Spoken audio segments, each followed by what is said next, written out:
2 দিন পর পরই নতুন নতুন কল রেকর্ড ফাঁস। এই কল রেকর্ডগুলো আসলে কিভাবে ফাঁস হয়ে যাচ্ছে? এই কল রেকর্ড কি আসলে কোনো সিম কোম্পানি ফাঁস করে দিচ্ছে? ব্যাপারটা কিন্তু মোটেই না।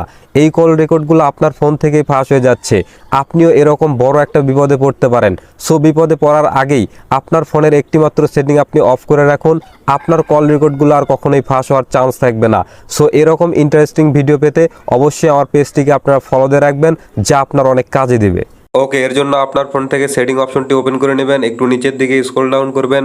এখানে দেখতে পাচ্ছেন গুগল, জাস্ট আপনি এখানে ক্লিক করে দেবেন। এখানে দেখতে পাচ্ছেন manage your Google account, just আপনি এখানে ক্লিক করে দেবেন।